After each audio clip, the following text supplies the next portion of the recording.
canto gregoriano é uma expressão musical da autêntica espiritualidade católica nos dias atuais. Parece que ressurgiu das cinzas e encanta os católicos no mundo inteiro. Eles estão sorrindo. Como é possível? Exclamou Nero, imperador romano, no primeiro século da era cristã. Ao entrar na arena para se divertir com a visão dos restos esparsos pelo chão, ainda quentes e sangrentos, das vítimas de mais um espetáculo que acabava de promover. O mesmo estupor invadia centenas ou milhares de espectadores que afluíam frenéticos ao Coliseu. Algo de maneira que se parece com certas torcidas de futebol de hoje, né? Iam assistir ao grande espetáculo das feras devorando cristãos, mas acabavam presenciando os mais admiráveis atos de coragem e fidelidade à fé de Jesus Cristo. Aos poucos a noite caía, o silêncio dominava a cidade. O monumental centro de espetáculos ficava entregue às sombras, isolado e frio, sem viva alma. Era um momento em que, correndo sérios riscos, pequenos grupos de cristãos, prevalecendo-se das penumbras e da escuridão, se esgueiravam celeres a recolher os restos dos mártires, para levá-los às profundidades das catacumbas. Um misto de veneração e tristeza, com lágrimas brotadas de uma dor profunda e ao mesmo tempo de uma resolução inabalável de fazer triunfar a santa religião de Jesus Cristo. Eles depositavam aqueles restos sagrados sobre mesas de pedra. Aí tinha início comovente uma cerimônia.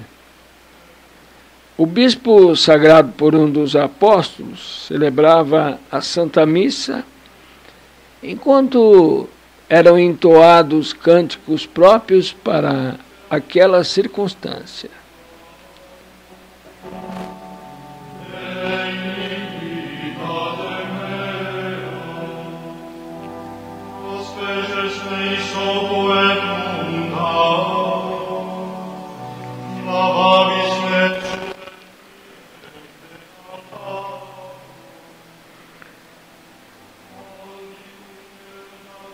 O canto gregoriano, sacro católico que nasce. O que cantavam esses primeiros cristãos? Com certeza entoavam algum hino característico da tradição judaica, mas que aos poucos foi sendo aprimorado pela influência que o Espírito Santo exercia nos corações daqueles heróicos cristãos. O cântico foi ganhando expressão, uma expressão nova, viva e impregnada de sobrenatural. Um timbre nunca observado antes, uma densidade desconhecida na sinagoga de decadente daquela época. Uma luz que abria sendas rumo ao futuro. Assim o cântico sacro católico começou a desabrochar, como que regado pelo sangue dos mártires e pelo ardor invencível dos primeiros católicos. Era uma expressão em última análise do amor de Deus que dominava aqueles corações e almas fiéis. Ao lado do crescimento do espírito religioso, um novo estilo de vida, uma nova maneira cristã de conduzir a existência temporal começou a nascer e a se expandir, primeiro dentro das catacumbas, depois para fora daquelas grutas insalubres, né? Todo um conjunto de valores.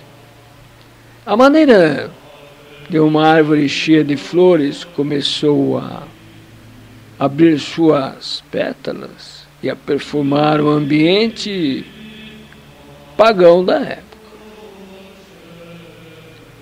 O fogo de Pentecostes transformara-se num incêndio de grandes proporções, contrapondo-se ao mundo pagão, às perseguições, às feras, aos constantes martírios, ia se consolidando cada vez mais a igreja que nosso Senhor Jesus Cristo fundara com a sua paixão e morte redentora. Dos subterrâneos aos corredores catacumbais, a igreja chegou à superfície. Conquistou a mãe do imperador e fez dela uma santa. Converteu o próprio imperador Constantino, que deu liberdade ao cristianismo. Depois ele mudou o seu governo para Constantinopla, permanecendo em Roma, a sede da Igreja Católica atual. Como veremos, essa mudança contribuiu para que o canto sacro católico pudesse desabrochar com características próprias. Aos poucos, o canto gregoriano torna-se a voz da igreja. Em cumprimento à ordem, ide e pregai o evangelho a todos os povos, expressa por Nosso Senhor, os cristãos expandiram-se para outras áreas de civilização e o canto sacro foi recebendo organicamente as mais diversas influências dos gregos, egípcios e outros povos.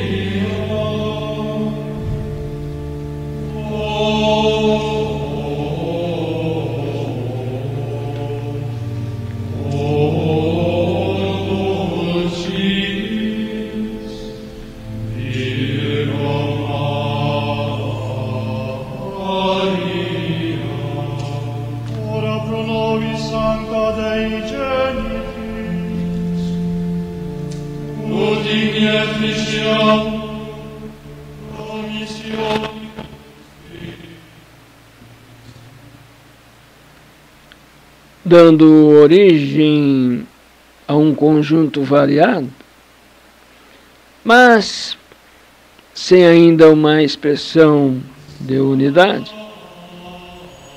No final do século VI, a providência divina suscitou o Papa Gregório I, que, pelo imenso contributo prestado ao bem da Santa Igreja, mereceu o título de Magno. e depois a glória dos altares.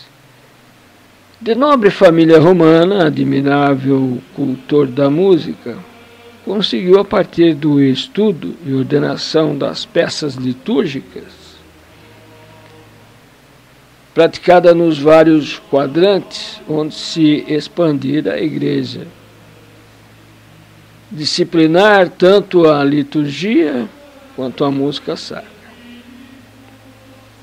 Graças a seu êxito em manter o autêntico espírito sobre o sobrenatural do canto, a liturgia, preservou a graça que estava conquistando o mundo, santificando cada vez mais as almas.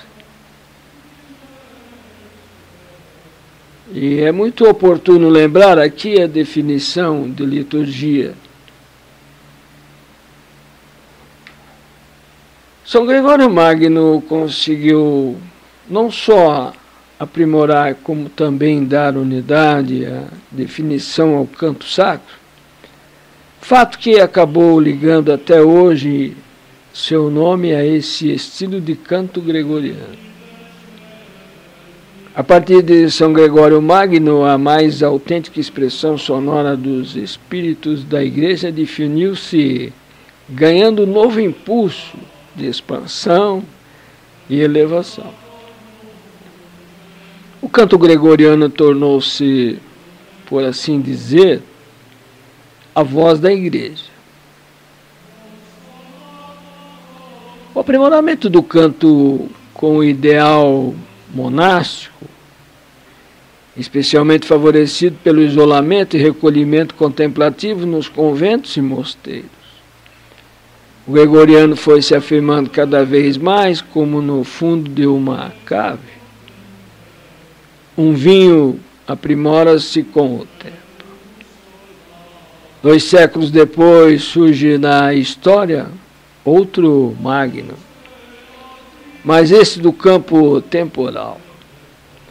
Carlos Magno, grande imperador cristão, especialmente dotado para as tarefas de governo, demonstrando finura de percepção, o valoroso imperador descobriu que o gregoriano seria a melhor maneira de dar unidade de espírito ao seu vasto império católico, conquistando com a sábia intenção de constituir a cristandade.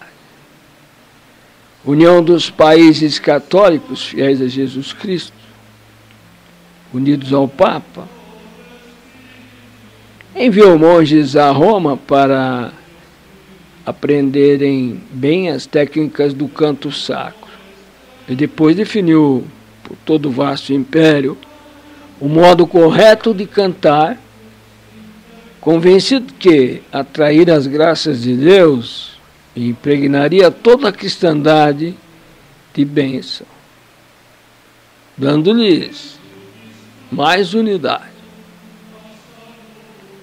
Desde a criação por São Bento da primeira ordem monacal, no século VII, houve uma proliferação do ideal religioso monástico que se espraiou ao longo dos séculos por toda a Europa. Mosteiros e conventos foram erigidos nos mais variados lugares, desde montanhas bem escarpadas, florestas densas e de difícil acesso, até os lugares mais áridos. Nesses locais em que se praticava a perfeição evangélica, ouviam-se as ondas sonoras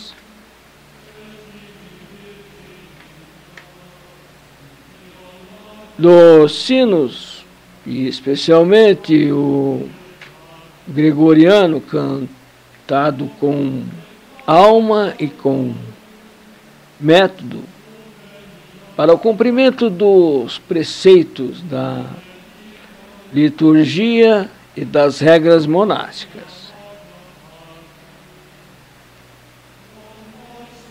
Tais mosteiros e conventos constituíram centros de irradiação de bens e graças,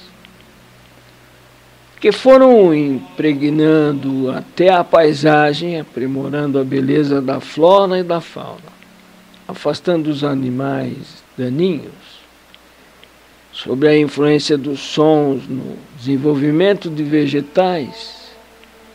Experiências científicas realizadas no século passado demonstraram, por exemplo, que as plantas voltaram-se contra uma caixa de som que tocava músicas frenéticas. Bem, compreende-se, pois, que músicas elevadas e consonantes com Deus e a lei natural possam produzir efeito contrário, benéfico. Essa influência marcante da catolicidade na sociedade temporal e a verdadeira razão de a Europa ter se tornado, segundo a fisionomia do mundo, foco da maior avalanche de turismo em nossos dias. Turismo cuja mentalidade é espírito, infelizmente, constitui o avesso daquela época distante. O canto colaborando para o progresso espiritual e material. Contudo, o mais importante dessa sadia influência da igreja na sociedade temporal era produzido na vida dentro dos castelos, nas cortes. Tais ambientes frequentemente tornavam convidativa a prática das virtudes, tornando elevados os puros e os costumes respeitoso e requintado, o convívio. Dos altos castelos, as bênçãos iam atingir também as vilas e as cidades, aprimorando o povo, as famílias e instituições que tinham nas classes mais altas os seus modelos. Toda a escala social ocorria as belas cerimônias litúrgicas para receber ali, ao som do órgão ou do canto gregoriano, os sacramentos administrados com dignidade e sacralidade, verdadeiro alimento espiritual, capaz de consolidar o progresso espiritual e material nas vias da santa vontade de Deus.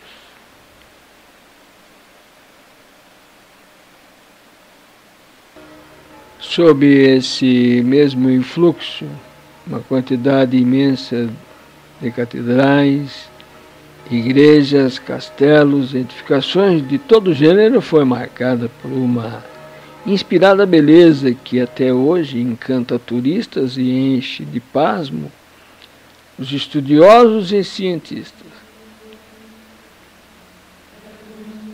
O gregoriano, fator transformador da Terra em antecâmara do céu.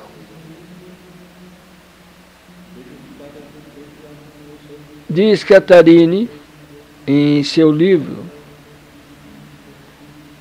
Canto, que um monge pode levar até 4 anos para chegar a cantar bem o gregoriano. Em outras palavras, após 4 anos de preparação, o monge fica espiritual e vocalmente adequado ao canto gregoriano. Imaginamos tal canto executado por monges e religiosos durante séculos. Isso facilita a compreensão do seu imenso contributo para o mundo católico.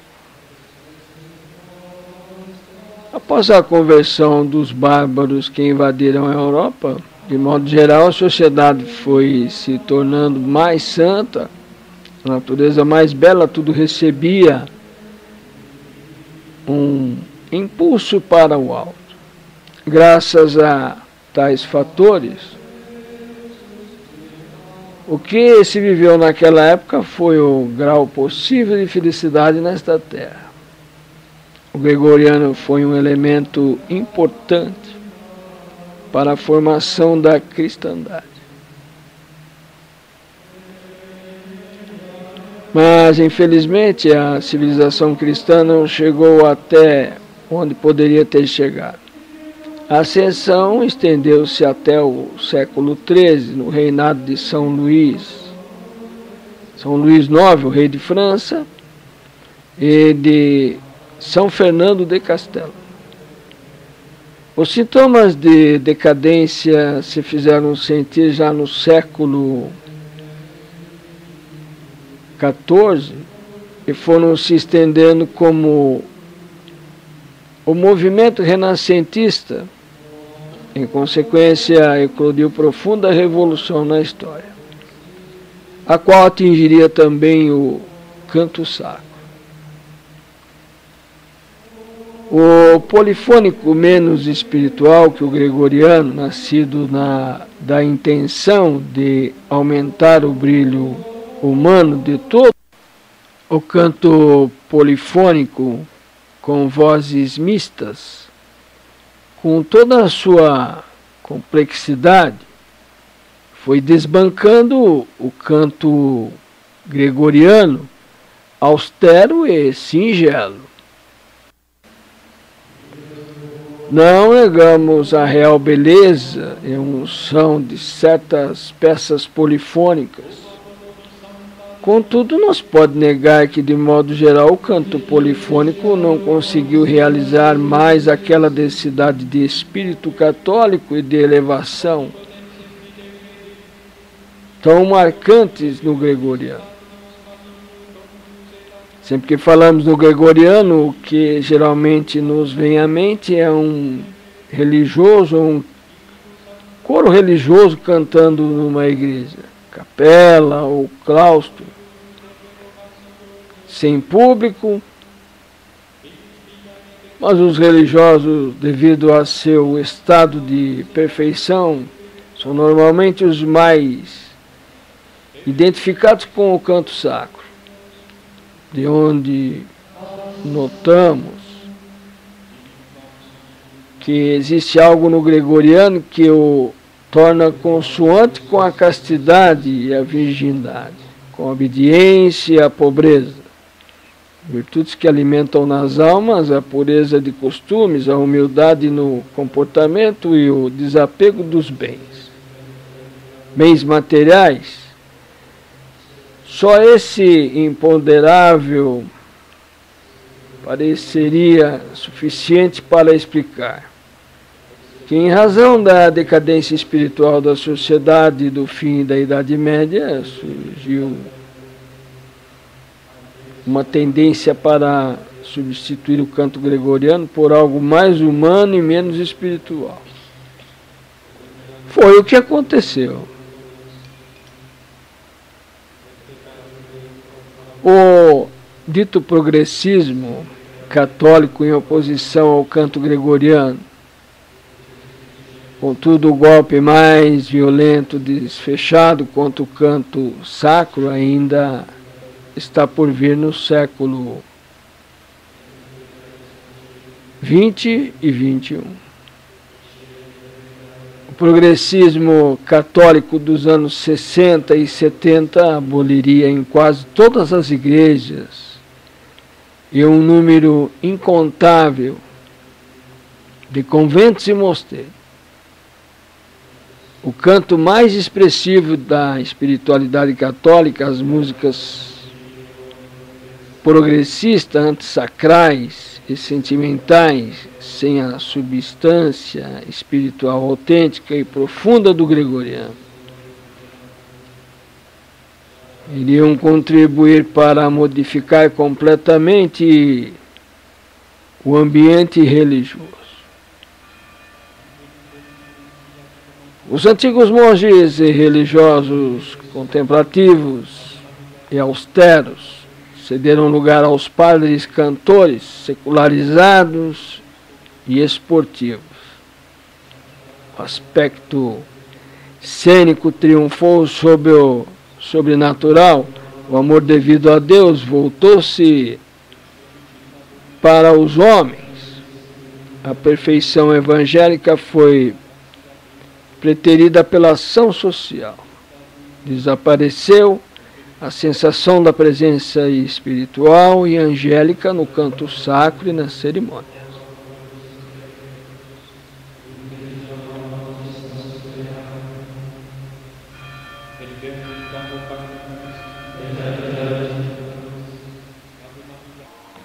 Uma legião de católicos abandonaram a Santa Igreja procurando em falsas religiões, em vão. Algo menos chocante, dos que permaneceram, o número ficou realmente alarmante. Desconhece-se o que é a espiritualidade profunda e real vivida pelos santos. Decaídos em matéria de costumes, vazios quanto a princípios e doutrina, desconhecem o que é a vida interior. Até a ginástica ritmada foi introduzida em missas. E quanto à pregação, arengas, socialo, comunistas do gênero da teologia da libertação, passaram a ser ouvidas durante o culto. Entretanto, a apetência pelo gregoriano permanecia em inúmeras almas. Embora soterrada em 1993, foi gravado um CD com canto gregoriano na abadia de São Domingos de Silos, na Espanha, sem que se pudesse prever. 4 milhões de cópias foram vendidas em todo o mundo. Estaria o homem moderno redescobrindo uma inesgotável fonte de vida espiritual autêntica, abandonada, esquecida, mas que conservava toda a força adquirida nos séculos que marcaram sua longa tradição?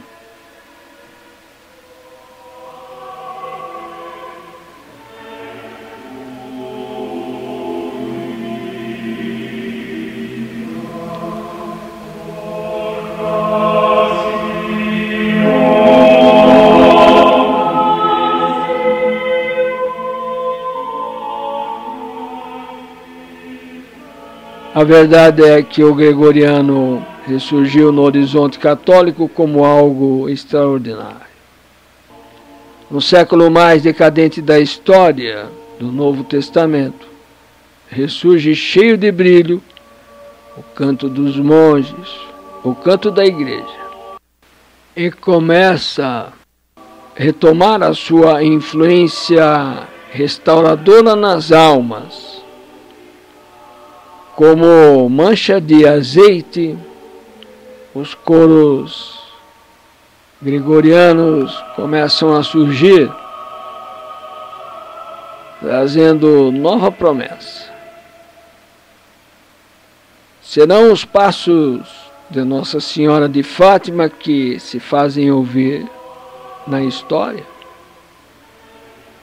Será que, como mãe desobedecida, mas cheia de amor, aproxima-se para punir os imensos pecados do mundo atual, mas já deixando entrever um prenúncio do triunfo do seu imaculado coração?